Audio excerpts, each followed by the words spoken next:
This is SoundNotion, the weekly podcast for new music and music news. I'm Dave McDonald. I'm Nate Blyton.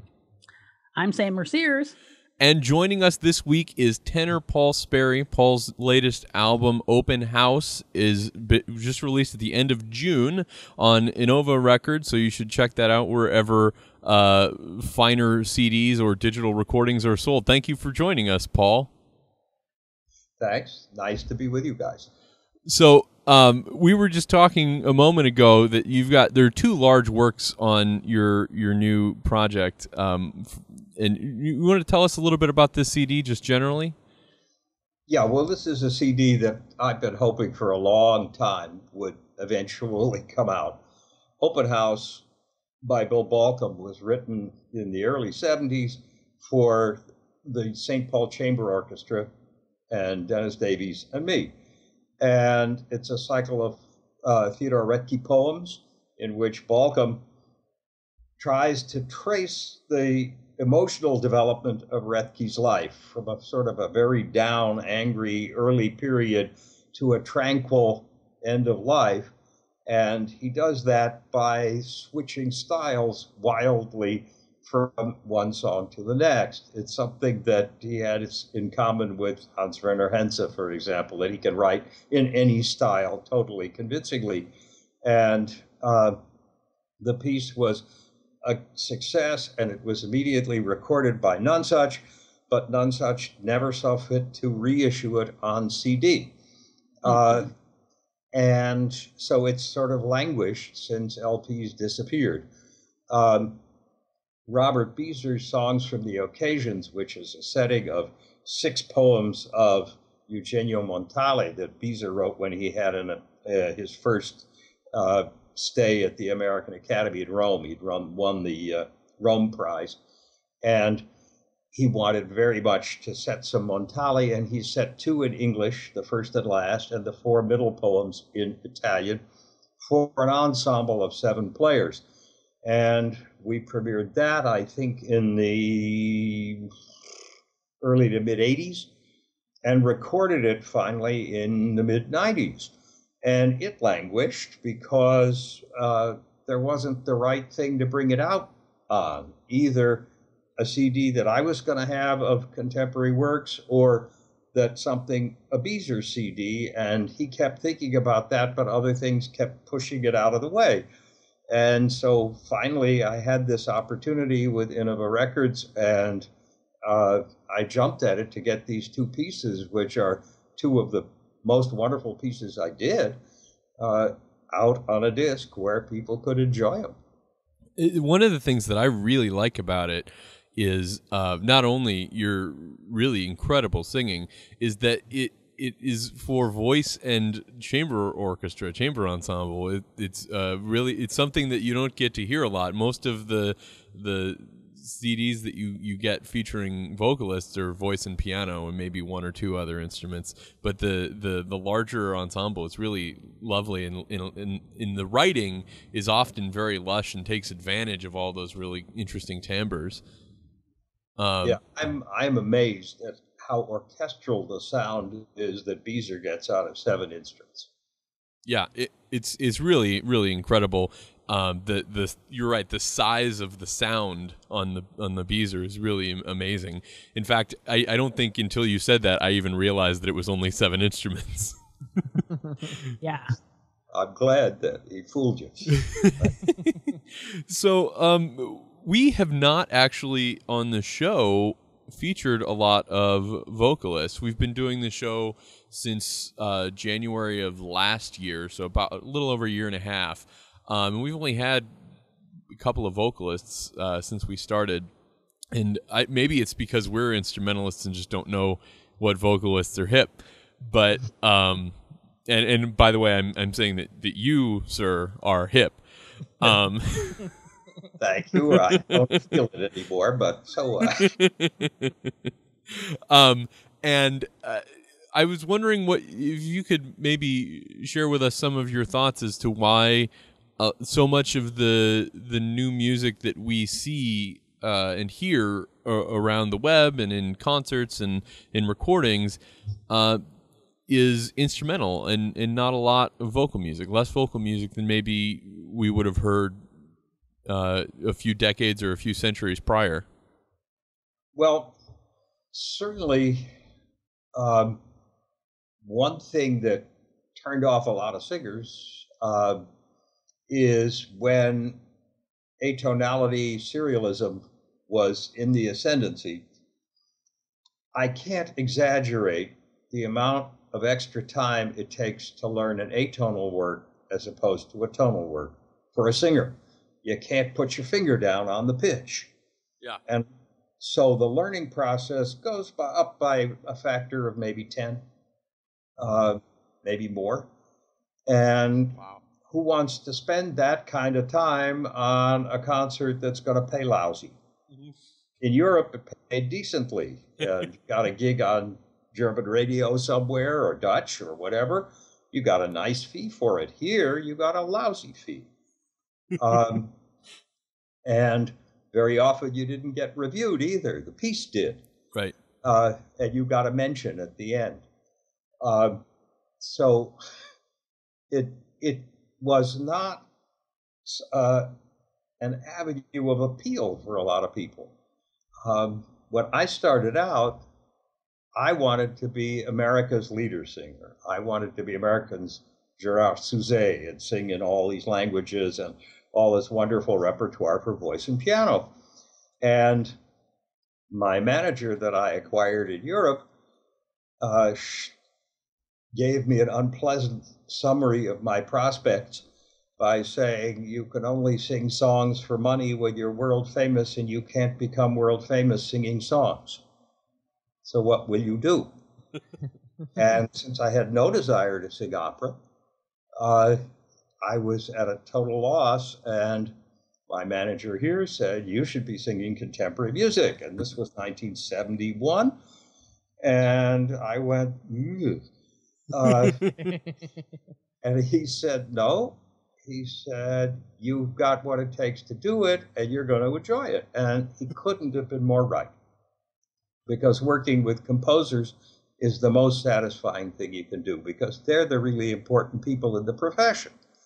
When I try to make this point to my classes, wherever I'm teaching, then I ask them, for example, who was the tenor who premiered La Bohème?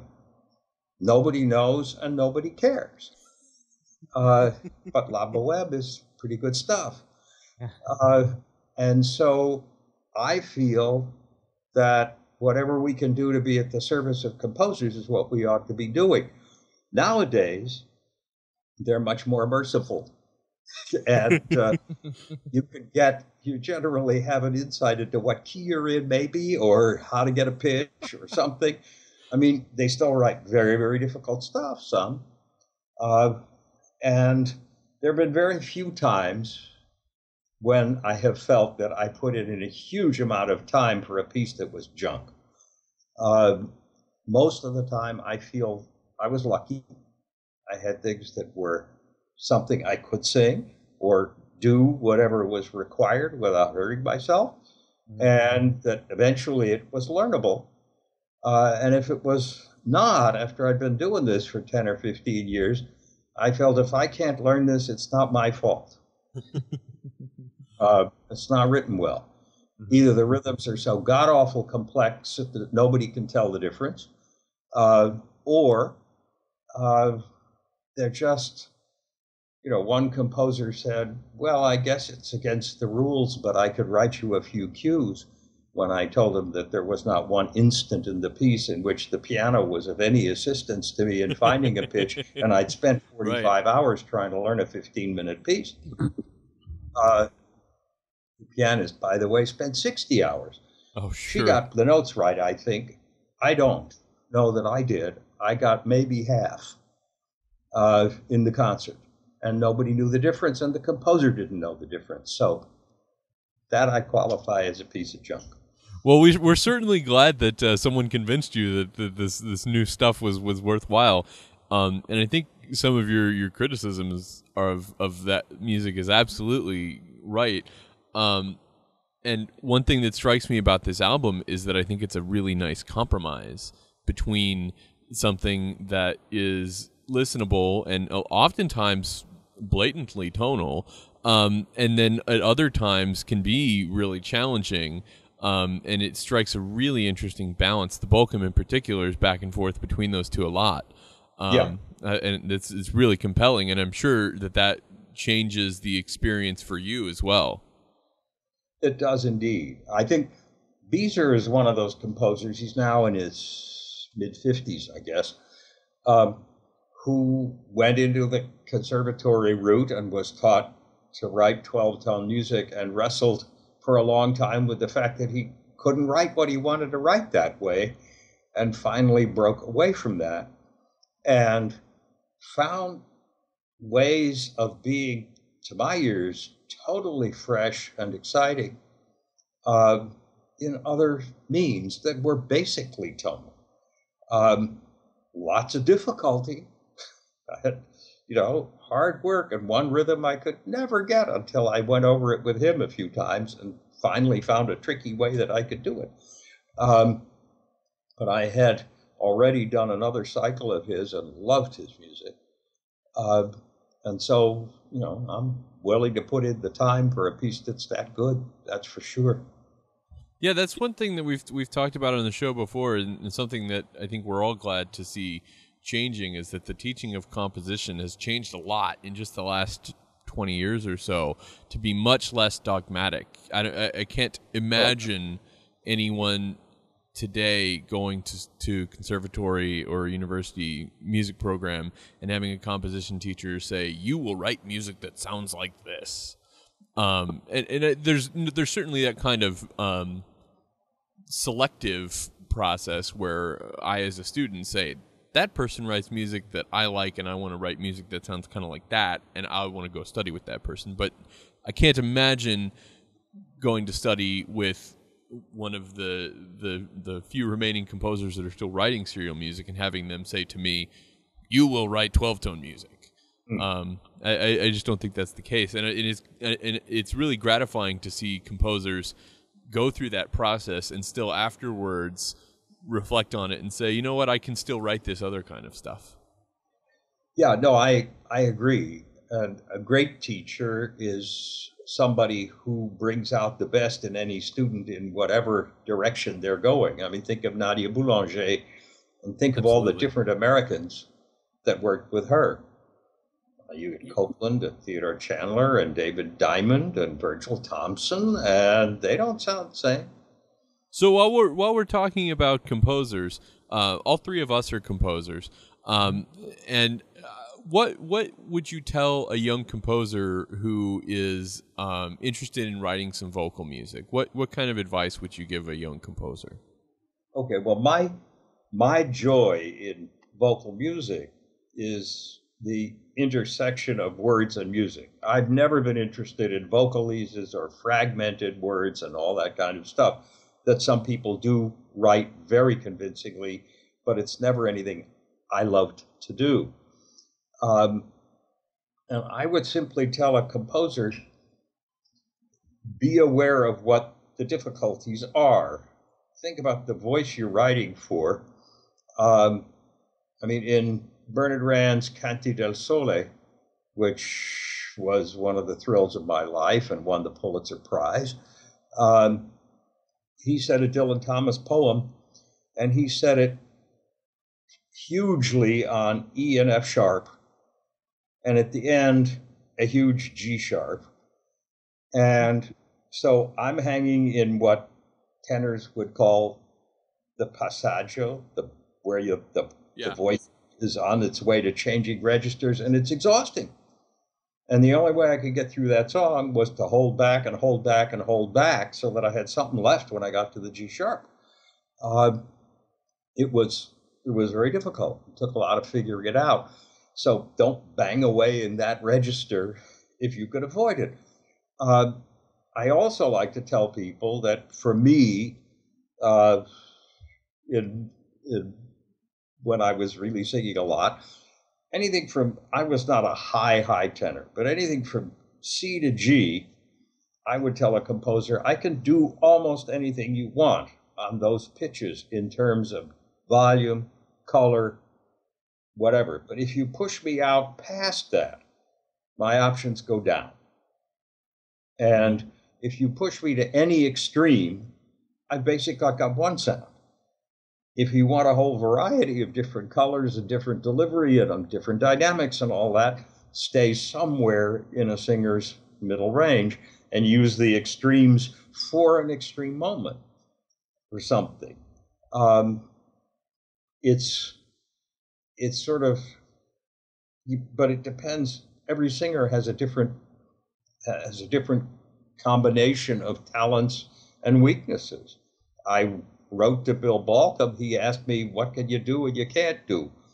And I wrote him a very honest letter. I was a very starting out singer in 1972. And I wrote him that the note in the world that I wanted to avoid above all others was A natural. And I told him a whole lot of other things. And he wrote me back, said, I never got such an honest self-appraisal from a singer. I said, okay. And then I got the score in the middle of the summer with a fall premiere staring at me, and there were about 20 A naturals in it. And I put him up in a panic and said, Bill, what'd you do? He said, I lost your letter. So he then, being Balcom, who is as facile a composer as we have ever had, I think, he proceeded to rewrite every phrase that was giving me problems over the phone. The score is published with all those osias, as it should be. First idea, second idea. And that's the way the piece came out.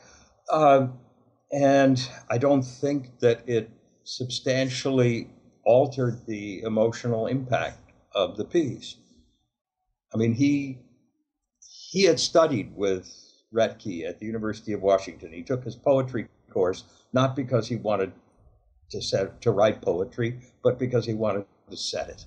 Right. And he said Retke was very, very particular about the way he pronounced things. He made things that other people wouldn't call spondees and despondees, and he would pound on the table and do things like Western country, so that's how Balcom said it. And it's a real homage to a teacher that he greatly admired and a poet that he greatly admired, and he'd wanted to do this for some time before it actually got done. Yeah, that's really great to consider. And it, like you said, working individually one-on-one with a performer is a great experience, but also working really closely with a poet is a great experience. And I remember when I was in school, the very first time I told my composition teacher I wanted to write vocal music, he said, the very first thing you have to do before you even think about dots and lines on the page, you have to find a poem that you love, that you can live with for months and months and months while you're working on this, and still love it after the performance and after the subsequent performances. And he was absolutely right. The poetry is just so important. But then also working with an individual singer, because your letter to Balcom with your self-appraisal is going to be very different than another singer's limitations and strengths. And so it's great to hear that you worked that closely with composers. And I'm sure for you it's a very different experience working one-on-one with Bill Balcom and then working on another piece by another composer that maybe you didn't spend so much time with and didn't get quite so much back and forth with. Yeah, no, some of the composers more or less hand it to you and stay out of it. Some of them are very hands-on. They want really to shape it. Ned Rorem, for example, always tells singers, I don't think you need to interpret my music. I did that when I wrote it. And so, does that mean everybody does it the same? Well, never, but maybe close. I don't know. But it's really fascinating to see how different people work and to spend time with them. And and what some composers can do in a short time. I mean, the first new piece I did was by Bruno Maderna, and it was when he was writing a lot of, not chants exactly, but a page of a Maderna score had lots of different riffs for different players and lines for me, and the order in which they appeared was up to whoever was conducting the performance. And it was also had a tape element in it, so tape was going to come in and out and so on, and he asked me to conduct it, and I said no. And so he conducted it and got into a very interesting situation where his imperfect English, which he insisted on speaking, got in the way. The first rehearsal, this was going to be a Sunday afternoon premiere with the Juilliard Ensemble, and Bruno was going to conduct, and nobody conducted better than Bruno. He was astonished. And so we had these pages, and we played through the piece in Gordon Gottlieb's loft. He was a percussion player at that time. He was a freelance before he went to the Philharmonic. And we went through the piece, and without the tape, I think. And okay, everything was fine. And he said, you play how you want. And then we had the Saturday morning rehearsal, and it became clear that it was you play when you want, but you play how I want. And he was writing gross pastiche in this stuff. I mean, the tuba playing the Caronome theme, which is pretty funny when you hear it on the tuba. And all kinds of wonderful jokes were written into this thing. And a lot of French cabaret style for the violinist, who was from Walteco, and he was French. And we got halfway through the piece in that 3-hour rehearsal, and there was like 15 minutes of music and a lot of tape. I mean, it was really kind of weird. And I was in total panic because how's this going to come off tomorrow? We've never been through it. And I asked him, please, at the dress rehearsal, to make some choices. And then he went, okay, page 1, you, page 2, blah, blah, blah. And we got through the piece 3 times in the dress rehearsal. Because he knew what he wanted, and certain that issues of timing didn't matter a bit to him. It was fascinating to me. I'd never thought of music that way.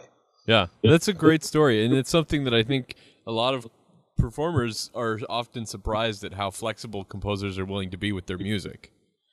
So it's great to hear that story.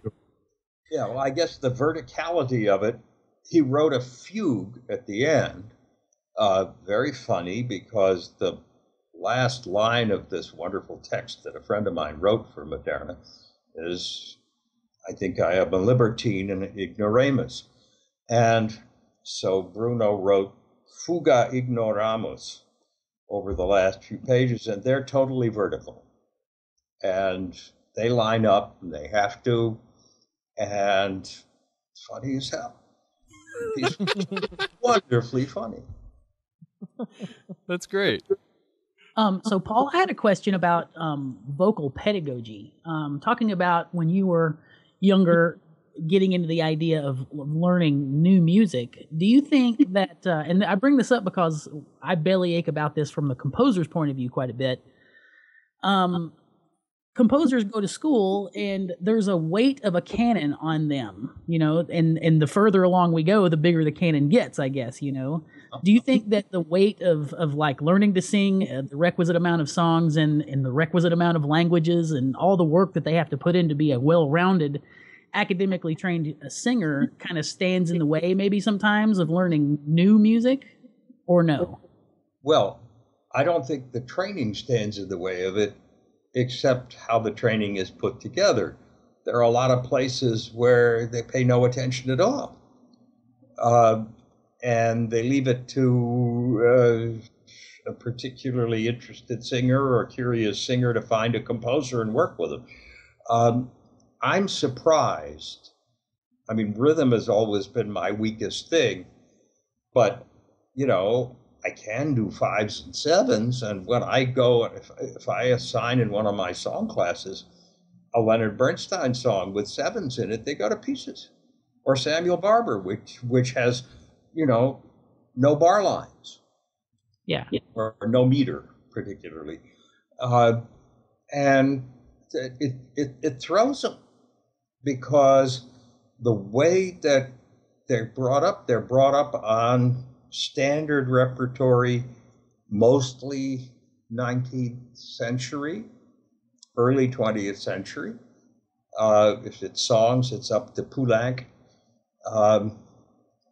You know, they don't get into the Second Viennese School very much, except for the Berg early songs or the Schoenberg early songs.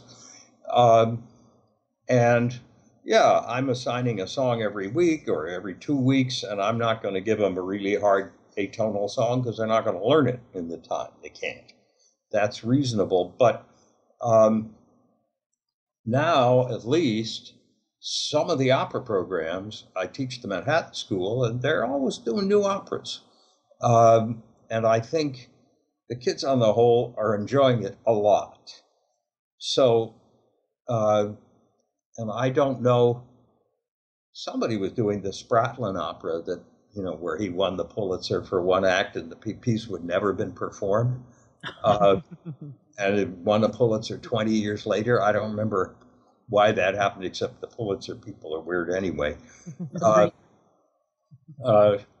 They always seem to be a year late. You know, Balcom's amazing Songs of Innocence and Experience didn't win, and they knew it was a mistake, so they gave it to him the next year for his piano etudes. Okay. You know, but it could have helped that significant piece, which is so ridiculously large that nobody can afford to put it on. Right. So maybe they were thinking about that. I don't know. But yeah, I think training in advanced rhythms and in how to learn difficult music. I mean, I don't have any shortcuts. I just had to sit down at the piano and sing through the phrase and see if I came out on the right note. And if I didn't, where did I get off? And then cut the phrase in half and see if I got halfway through it and ended up on the right note. And, you know, things like that. And I would, if I had a new piece, I would go through it every day. The first day, a 15-minute piece probably took me an hour and a half before I could do every phrase right. And this probably stay at an hour and a half for 2 or 3 days, and then it would start coming down. And at one point, I would suddenly say, I've got it. Right. And I had to know it, if it was an ensemble piece, and mostly I was doing ensemble pieces, I would have to know the parts so well that they could not throw me off. Because maybe my pitch would be in the bassoon and he'd be on the other end of the stage and I couldn't hear him anyway, or whatever. So it was very important to have it learned as well as I possibly could before I ever got to rehearsals, because there weren't going to be many, and you got to pull it off somehow. Yeah, the difficulty level of some modern music paired with the lack of rehearsal you typically get these days, you know, as they want to make things go as inexpensively as possible, which means few rehearsals. It seems like it's a tough row to hoe.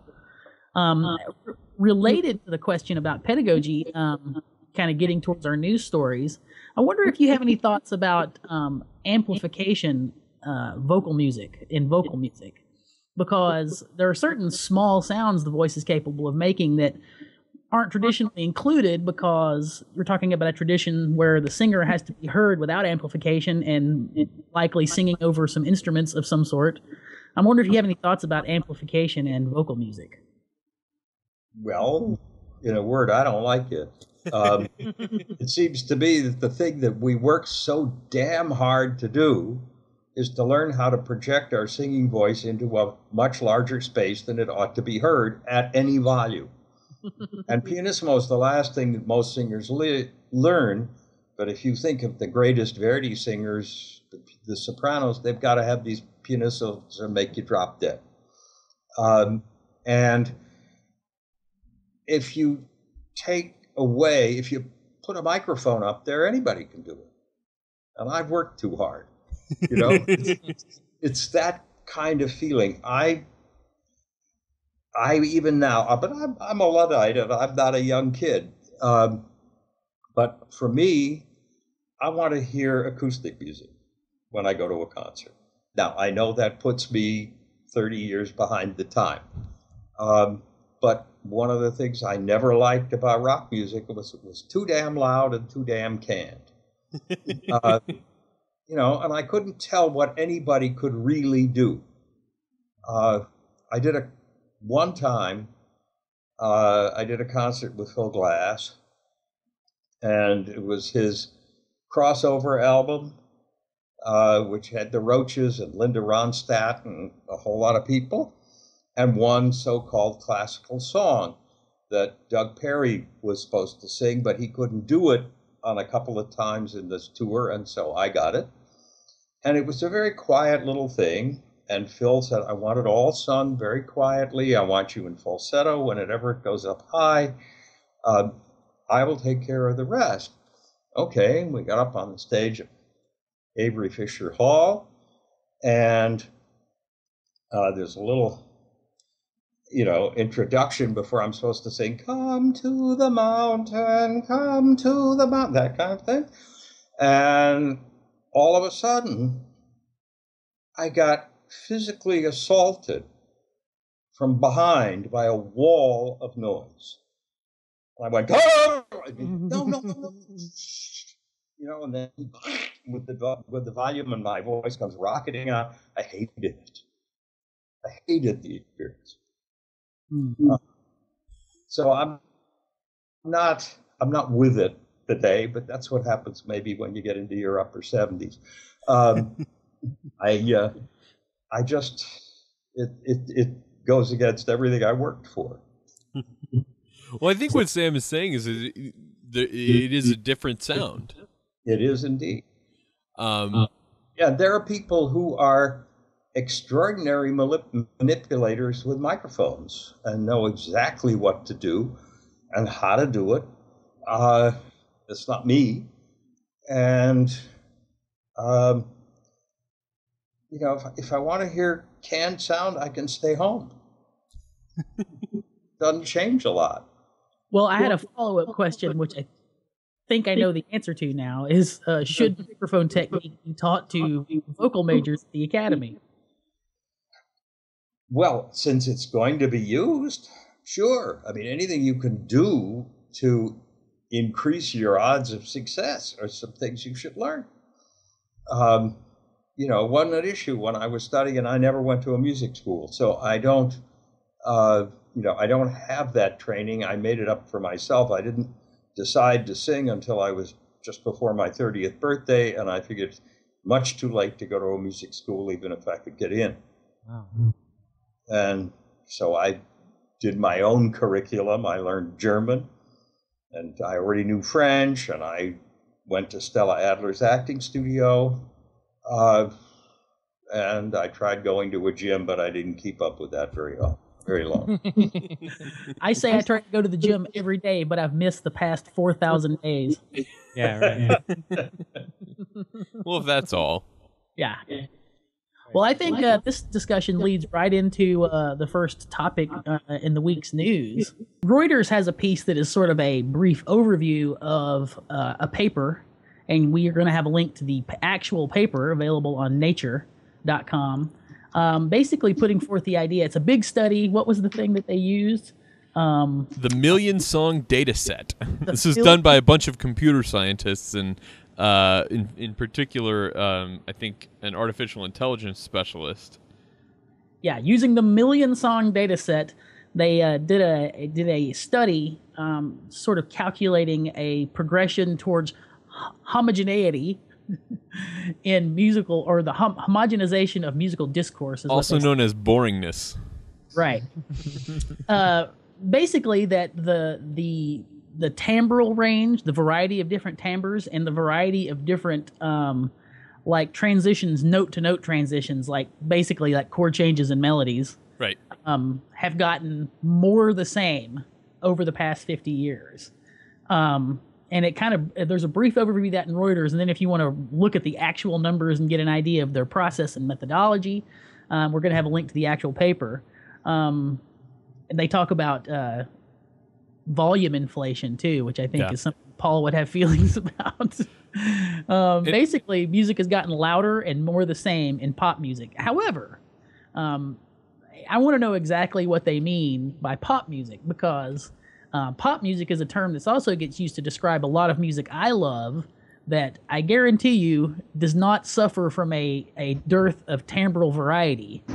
You know, like Bjork and Radiohead, or lots of other people, you know, but they're certainly not the norm in finger quotes pop music, but they certainly have a wide variety of timbral and, you know, note to note variety. Right. But what about harmonic variety? How many chord changes? I mean, if you listen to, let's say, Harold Arlen, whose songs are really harmonically interesting, a lot of them go where you don't expect, and a typical rock tune, which has four chords. But that's the thing. I think an artist like Bjork and Radiohead aren't typical to the genre.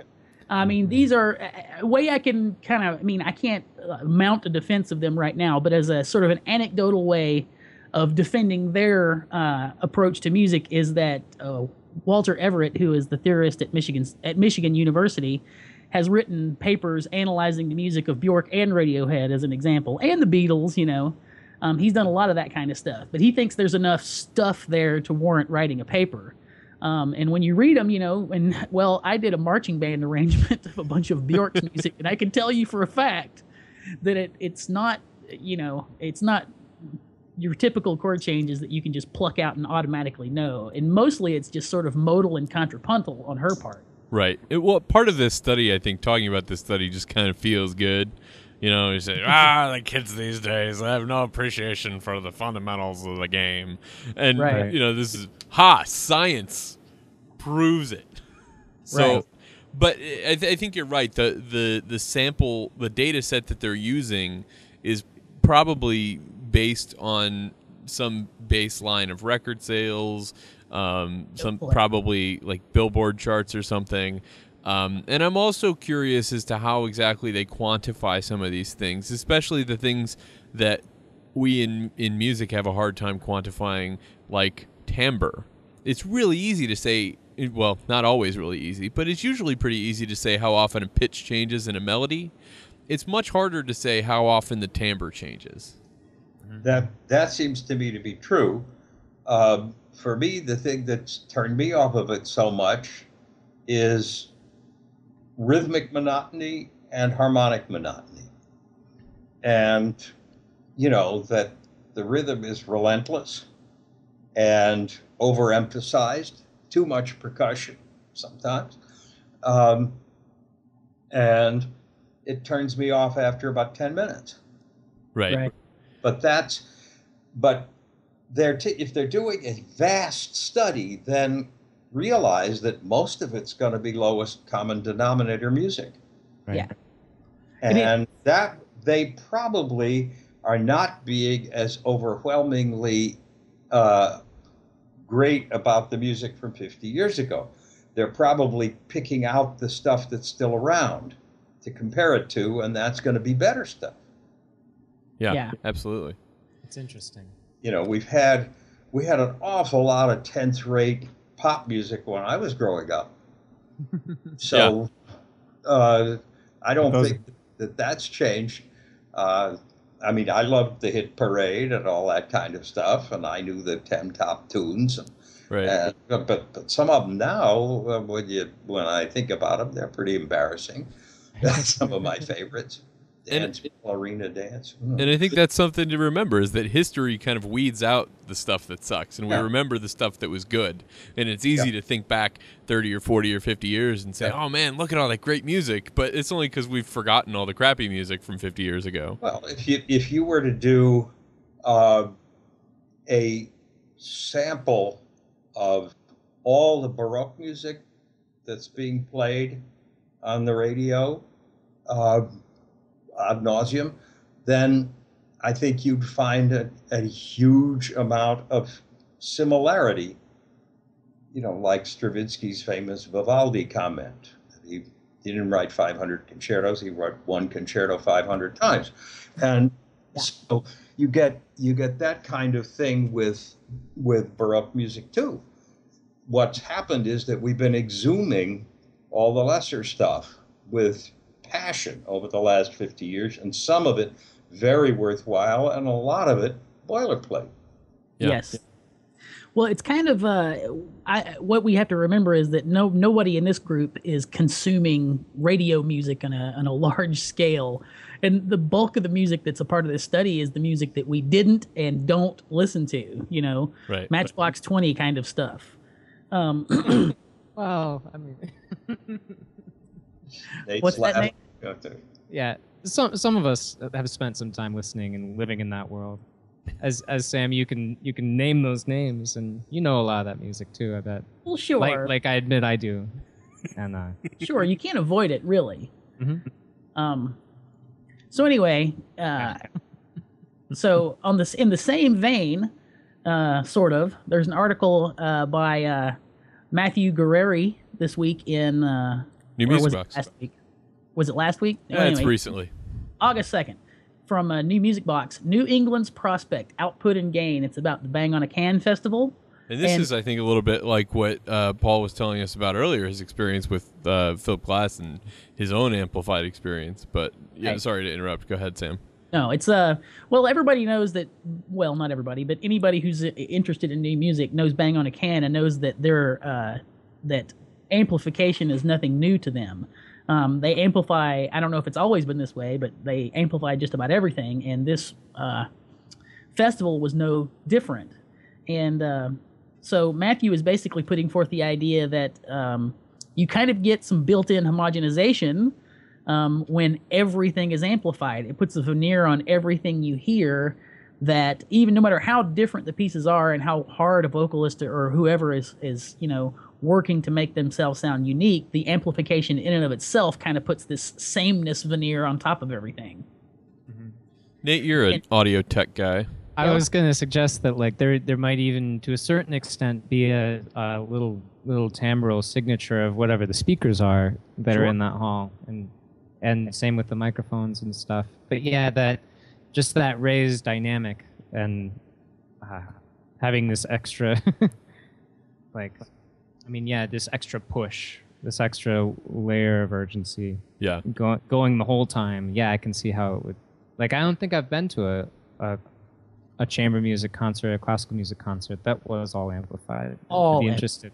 Right. Yeah. Right. Well, and I think one thing it's interesting about this particular situation is that a lot of the music that he's talking about is not music that was written to be amplified. Correct. A lot of it was written for acoustic performances and was amplified for the purposes of the Bang on a Can Marathon.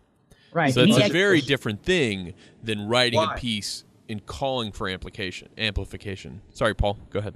Why were they adding amplification to acoustic pieces? Were they in an environment that wouldn't be heard?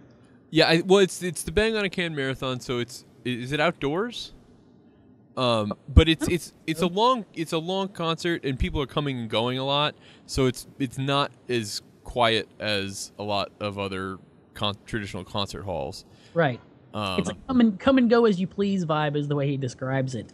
Mm-hmm. And I think when you're going to have people treating the venue more like a bar than a cathedral for art, you're going to have to deal with some ambient noise and think what you will, but that's the way they overcome that problem is by amplifying everything. Now, it's important to note that he delineates clearly between pieces that were written with amplification in mind and integrated into the compositional process versus pieces that were just amplified for the occasion, and recognizes the value in incorporating the idea of amplification into the compositional process, which I appreciate. And I think, and I've harped on this before, that, the fact that you can get a composition degree and not know anything about how to set up a PA system or plug in a microphone or anything else is ridiculous.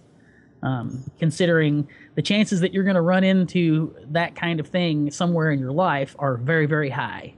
And there are lots of people who have composition degrees who, have zero idea how to set that stuff up or use it in any kind of meaningful way. Yeah, I mean, but to me that sounds parallel to what Paul was saying earlier of like, these are different tools, and like an academic institution would do well setting you up to be able to use all these different tools, but it's not necessarily like you don't need amplification for everything, but it is a good thing to be able to pull off and add to your tool bag and everything. Yeah. And you're not going to, if you're going to meaningfully incorporate amplification into the process of composition, you're going to have some idea of how things respond to being amplified. All the respect to Paul, but one of the most interesting things I find in amplification is amplifying the voice. In a situation where you have a little vocal sound that you can't normally hear that well, amplified to the point that its volume can compete with a large ensemble, to me, as a composer, is an interesting thing, because you're not going to get to hear that noise of a voice in conjunction with an instrumental ensemble, as an example, ever, and without amplification. Not true. Not true if it's well produced. Otherwise, where would we be in the opera houses? I mean, you got a 100-piece orchestra. Granted, it's in a pit, but even when they do it on stage and they do a concert version of an opera, if the singer is well trained and the composer has written it, you've got, decently, you can put a pianissimo over an entire orchestra and chorus. I heard Montserrat Caballé do it the first time she sang in New York, and it was unbelievable because it wasn't amplified. It was an extraordinary exhibition of talent. Well, certainly. However, somebody whispering is going to be quiet. And if the ensemble's playing very loud, you're not going to hear somebody whispering unless they're amplified.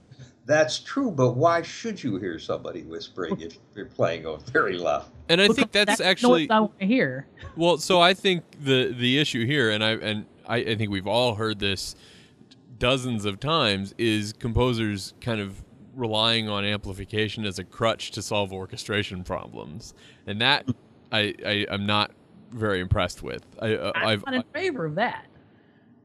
I mean, if you have problems hearing the soloist, that doesn't necessarily mean that the soloist needs a microphone. It means that everything else needs to be a little thinned out. I agree. Right? I agree. I think I'm talking about something totally different, though. I think the voice is capable of making noises that just won't hold up against a large ensemble, and those small noises can be amplified so that they can stand up against a large ensemble. Well, you know what noises will hold up against a large ensemble sometimes, Sam? Coughing and hacking in the concert hall. Mm-hmm. And sometimes, I know we've all been to concerts in which there's somebody that's hacking up a storm, and you feel like you're attending the symphony concert in the tuberculosis ward. But I think a lot of times people get really impatient with that kind of thing, and perhaps they need to be a little bit more patient with people that are sick. There's a story this week, this is published at the Arts Desk, about a pair of women going to see a concert at the Proms in the UK. And one of them had been coughing throughout the performance. She apparently has asthma and was doing her best to keep the coughing to a minimum, but at the intermission, a bunch of men who were at the concert as well and were disturbed and somehow felt that their concert experience was being infringed upon by this woman's coughing, kind of got in her face and told her that she shouldn't be there. which obviously is ridiculous. And I don't know how much time we need to spend talking about how these guys are big jerks. But how responsible do you think people need to be for not only their own sounds, unwrapping candy wrappers or coughing or sneezing or whatever it is in a concert hall, and how much do you think we need to care about the people around us? Well, if you're sitting in a Go ahead, Paul. I want to read you the text of a Dominic Argento song from his cycle Miss Manners on Music. Remember who Miss Manners was? Yeah, it was the newspaper column in the newspapers. Dear Miss Manners, I believe in shushing people who talk during concerts. I didn't pay to hear them blabbering. Yet a friend who went with me told me I was being rude in telling people to shut up. It seems to me that what rudeness is talking during music. Gentle reader, both are rude. The polite thing would be to say to the noisy person, I beg your pardon, but I can't hear the music. I wonder if you would mind talking more softly. By the time you have said all this, a third party will utter a loud shh, thereby accomplishing your purpose without sacrificing your manners. Yes, agreed. I think it's a damned if you do, damned if you don't situation. Most people turn around and glare, which sometimes works and doesn't interrupt the music. But I find, except for the wave of coughing, which is very hard. Did you ever see Victor Borge do that? I think something that was absolutely astounding. He would be, for the 14th time, about to start to play Clair de Lune, and he'd have his hands way up in the air, and little by little, he'd bring them down towards the keyboard. And as he got about a foot or 6 inches off the keyboard, he would turn towards the audience and say, before I start this piece, every time somebody coughs, and before he could finish the next 6 inches, the place would erupt in coughing from the suggestion. And so, there are things that you can't deal with. Most people going to concerts of acoustic music are expecting to be quiet. Right. To a fault, I think, probably. In our country, they were never so polite in Italy, but it's the nature of it has changed, and I do think that it's okay to sort of look at somebody and go, or whatever, if you can get them to shut up if they're talking. If they cough, a lot of concert halls are giving out cough drops. Yeah. And what do you expect people to do about their cough? There's only so much control you have over that, and in some ways you have to pity them. Try to stifle it, and you can take cough drops, or you can leave. Some people leave if it's absolutely uncontrollable and they're having a coughing fit. They'll walk out. When you're in a room with 500, worse. Yeah, right. Being in a room with 500 people, those people are gonna make some noise. Yeah. Talking, I think, is over the line, clearly, but, you have to accept some noise. And by the way, the Atlanta Symphony has a giant bowl of Hall's cough drops that they put right in front of the doors when you walk. Yeah, and I think a lot of symphonies are doing things like that. The ushers all carry cough drops wrapped in, wax paper instead of plastic, so they don't make any noise when you open them. And that's wonderful. That's exactly what they should do. That's the polite way to solve it. It's the helpful way to solve the problem. It doesn't, And those guys at the concert are big jerks. Moving on. Yeah. Yeah, well, to call somebody a bitch because she coughs is pretty far beyond that's the punchline that we missed. These guys were incredibly rude to this speaking woman. of things that are a little on the rude side, having a swastika on your chest, that could be considered a little bit on the rude side, don't you think, Dave? This is a ridiculous story. Yevgeny Nikitin was I don't know if that's how you say his name. You're not coming through, Dave. I'm not coming through. Now you're back. Skype is being weird. I think I was coming through, and anyway, Yevgeny Nikitin. It's a ridiculous story. It's hard to believe almost. This Russian bass baritone was some say dismissed, some say he left with some pressure on his own accord, but he was performing at Bayreuth, and had a swastika tattooed on his chest at some point or currently. The stories about exactly what his tattoos say vary as well, but was dismissed for the swastika, certainly with a lot of good reason. Not only Germany in particular, but the Bayreuth Festival especially are touchy about these things. Obviously, the Bayreuth Festival theater was Wagner's project, and Wagner himself was a vocal anti-Semite. What do you guys think about this dismissal of a person based on tattoos that they probably got in their misspent youth?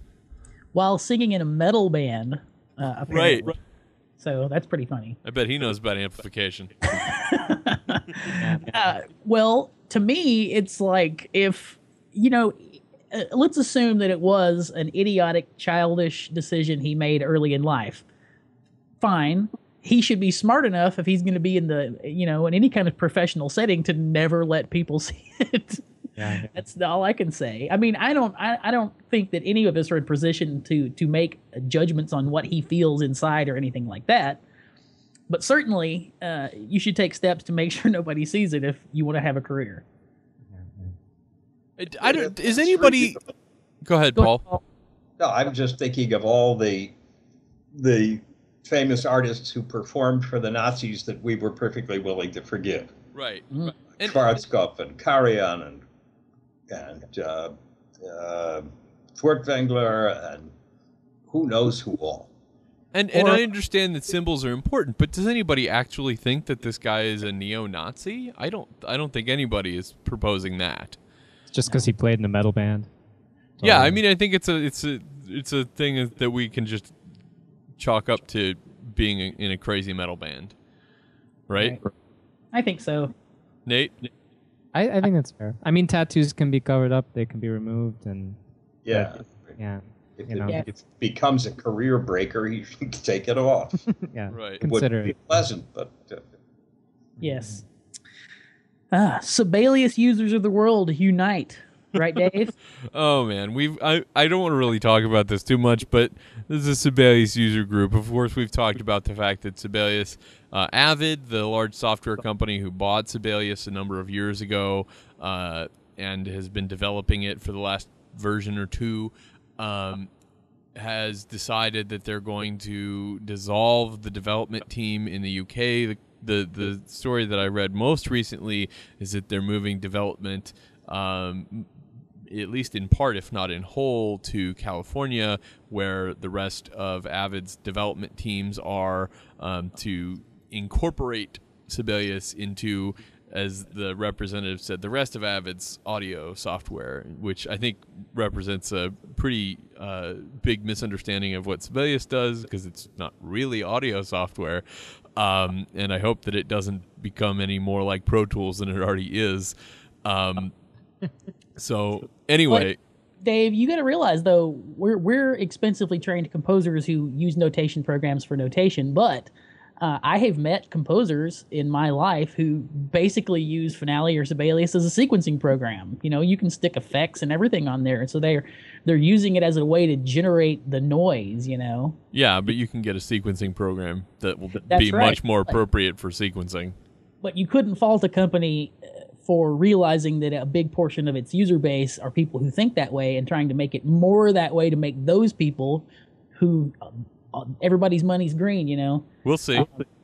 To make it more like that because that's the way they want it. So we'll see. But anyway, the point is, the last time we talked about this story, we did not mention the SibeliusUsers.org website, which is a group of Sibelius users. I mean, to me, this is like fighting a battle that has been won by Avid a month and a half ago. Like, as soon as they decided that they were going to do this, it's going to happen. There's no amount of user outrage that's going to change their mind. This is like fighting back against the Facebook redesign by joining a Facebook group. Nobody cares. How much of the market does Sibelius have vis-a-vis Finale? Reports differ, but in a little piece that Rob Deemer did right after this was announced, he sent a survey out to a bunch of top composers and got 20, 25 responses back, and it was split pretty evenly. Yeah. So it's a pretty large percentage. I'm a Sibelius user. I know Sam and Nate are Finale users, but I would say that it's among my friends about 50-50. Mm-hmm. And I think something worth pointing out that was pointed out via Twitter by a friend of the show, Matt Shaendorf. Finale has had its ups and downs, and it's gotten much better, I think, in a lot of ways over the past several years. In part due to competition, I think. That's Matt's point, is that, they were really the only game going for a while. My undergraduate composition teacher, Pete Timko, made the comment that, I don't think this is necessarily exactly true, but it's a funny anecdote, that Finale could do everything it can do now when it was first released. The owner's manual has just gotten a lot better. But, I think Finale has felt a lot of pressure to make their stuff work better and be more intuitively geared because of Sibelius. And if Sibelius starts becoming lackluster, that's going to open the door for Finale to return to its lacklusterness.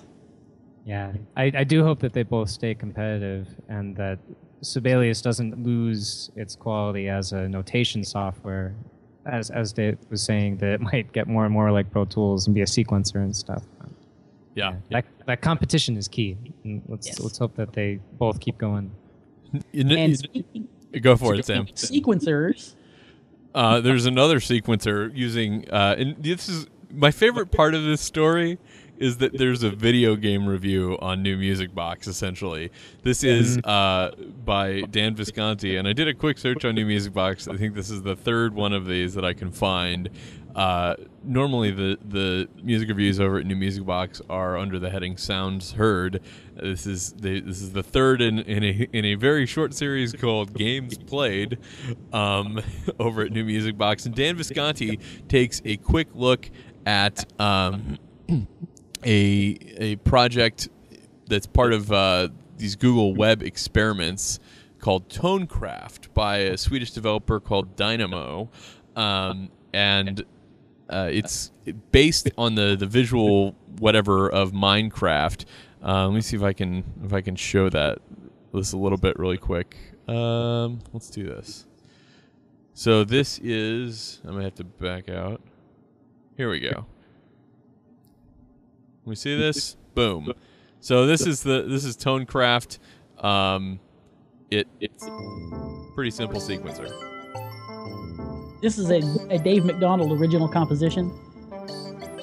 And I just drew this like drawing a goofy thing. So nothing very serious is going on there. But you can make something that sounds okay. It's pentatonic based. You can't make anything that sounds too terrible. And each of the colors represent different timbres, and you place them in the step sequencer. It's a neat little toy. It's not going to replace Sibelius anytime soon.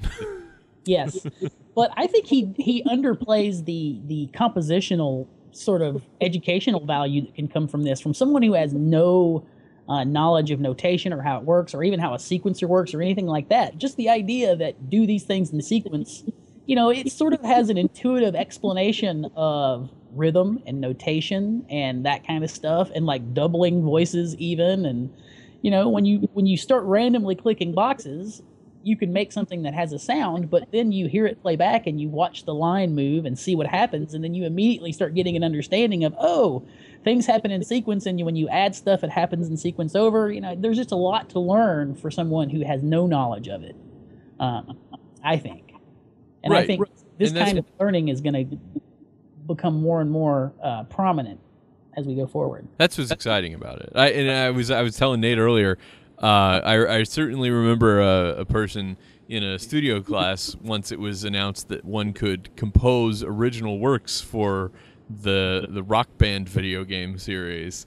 Somebody I know well said, "If you call yourself a composer and you don't want to write a piece for Rock Band, then you are living in the past." Do you know anybody that sounds like that? Yeah. That's Dave's best Sam or Sears impression right there. That's right. My voice was way higher than that, Dave. By the way, Paul, do you know how many different people in my life have asked me if I'm a singer and told me what a beautiful countertenor I would have been? Well, to me, it sounds more like a tenor. Oh, okay. I just don't have the gravitas for a tenor, I don't think. And I can't sing on top of that, which is a small thing. But, That's a minor thing these days. yeah. With all this new music, you can sing whatever you want. As long as I've got a microphone, it's okay. We'll use auto-tune. That's right. That's right. So check out this Tonecraft project by Dynamo. It's for free on the Chrome web experiments. You do have to be running Chrome. It might work in Safari. It uses some new JavaScript HTML5 technologies called the Web Audio API.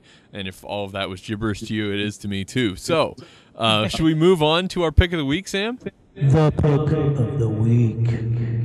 Did that work? That works great. Beautiful. Beautiful. Thank you, Sam.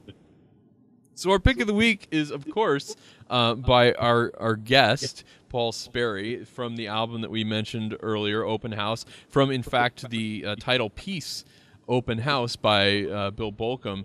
And it's the fifth work in the set. It's called I Knew a Woman. Again, this is Paul Sperry, and he's singing with the St. Paul Chamber Orchestra and Dennis Russell Davies. Paul, do you want to maybe introduce this a little bit? Sure. It comes late in the cycle. Retke married a much younger woman and seemed to be happy for the first time in his life. And he wrote what is probably his most famous poem, I Knew a Woman, Lovely in Her Bones. And Balcom said it as a kind of, it has kind of a rock sound, a little bit. It has that kind of a swing beat pop stuff. The song before was a beer hall waltz, and the one before was Malarian, and the next one's a Western ballad, and the last one's a Bach chorale. He's doing a little of everything, and this is the closest to a pop tune. Yeah. And I think there's even a little pastiche going on within this. The difference between what the strings are doing and what the voice is doing is really interesting to me. The strings almost sound like late Debussy, early Schoenberg kind of stuff. Kind of the flowing wash of a lot of different kinds of sounds. And then over the top of that is the very light, like you said, almost pop tune-ish jazz feel. So anyway, I'm not going to describe it anymore. I'm just going to play a little bit of it. Again, this is I Knew a Woman by William Bolcom, performed by our guest, Paul Sperry.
So that's a little bit of Paul Sperry's performance. You can catch the rest of that. Again, this is a CD that's available on Amazon, on iTunes, wherever finer digital media is sold. And you hear a little bit of an Irving Berlin reference there about being cheek to cheek, which is quite cheeky. See what I did there? But it's just a really nice performance. Thank you so much for sharing that with us, Paul. My pleasure. Yeah, I think it really, a lot of the effect to me is it's able to play with expectation, because when you hear it, you kind of you start evaluating it as this sort of Irving Berlin pop song, and that sort of immediately embeds the expectation that he can start playing with. So Bolcom doesn't have to like do a lot of work to set up some expectations that he can then defy. By invoking that style, you get all the expectation built in. Well, the fun of the whole cycle for me was that almost every poem requires a different way of talking. And for me, the great fun of it in any piece that I've learned or sung is, how does this person talk? And the person throughout that cycle changes a lot. When he's telling a funny story about a serpent that wants to sing, he wrote like a Helden tenor on it. And I said, I think he's more of an oratorio tenor, with stilted diction rather than just a loud noise. And we talked about it, and he didn't seem unhappy with what I wanted to do. So that they all, maybe they move towards a dialect or towards a different way of just delivering the words, and then the music sort of takes care of itself. And it was huge fun to do every time. Sure, that's great. I was actually wondering about that. Like, so you put in all this work beforehand, learning the music, and what was it like actually making the recording with the St. Paul Chamber Orchestra and with the conductor Dennis Russell Davies? Well, it was a new experience for me. I had never recorded with an orchestra. I hadn't recorded very much at all, but it was Mark Obord and Joe Nickrens, and they were pros from the word go. And, we didn't get very many takes. It wasn't like going in and splicing one note or moving one note that I've seen people do in the studio. Did a piece where the French horn on every take came in a beat early without a separate mic. And even so, the editor was able to move that French horn entrance over a beat. I don't know how the hell did that. Sorcery. Yeah, it seemed that way to me.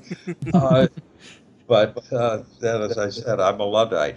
But it was very exciting to do that, and I was very nervous because what if I screw up? What if I have a bad day? What if? But apparently it came out all right. And despite all of that technology that you're talking about, it sounds very natural and very free. And I love the feeling of the track that we just listened to, I Knew a Woman, is just so relaxed. It just feels good, like a front porch with a mint julep and a rocking chair. Well, it was done, of course, analog when it was done, and a lot of people still prefer that quality of sound to digital sound. I don't feel that I'm sharp enough to tell the difference. But I don't think too much of it was engineering wizardry. I think, those people played the hell out of it. I gave it everything I had. It was a wonderful experience. Well, brilliant performance. It's a great performance and a great recording. Paul, thank you so much for sharing it with us this morning. I think we should wrap up for time. We appreciate you sharing your morning with us. We apologize for the technical problems that we had. It's been a great pleasure talking to you. The pleasure's been mine. Thanks, guys. That's going to do it for this week's SoundNotion. Paul, before we go, do you have any upcoming performances or anything that you want to plug? Well, I'm, at age 78, you don't get asked to sing a hell of a lot, but I am going to do a wonderfully funny piece called The Scrolls by Larry Allen Smith that I premiered and recorded ages ago. I'm doing it with this group called Opera Shorts at Zankel Hall. And that'll be on October 18th or something like that. And I know that in May, I'm going to do a concert of stuff from a recording that Ian Hobson and I did. It's our last recording, and probably my last recording, of songs of Noel Coward and Flanders and Swan, who were both childhood loves of mine, and had a wonderful time. Doing comedy is something I've always particularly enjoyed. Well, thank you so much for sharing that with us. We're going to link to Paul's site, and you should check out all the stuff he's got going on and check out his recording. We'll link to places where you can buy those too, all in our show notes. You can check those out on our site, soundnotion.tv/SN. And you can comment on the show there as well. If you're watching live, thank you for watching live. If you'd like to watch live in the future, we are, when we're on, which is just about every Sunday. We missed last week due to a move. We might miss next week again due to another move. But we try to be every Sunday at 11 a.m. Eastern Time. You can watch that at soundnotion.tv/live. You can also connect with us on Facebook or Twitter. We're at SoundNotion on Twitter, and we would love to continue all of these conversations with you after the fact. This show and all our shows at SoundNotion.tv are available in the iTunes Store, so be sure to go there and subscribe for free to catch every episode. SoundNotion's introduction includes music by Patrick Gulo and video by Tyler Lepp. Thanks again for watching, and we'll see you back next week.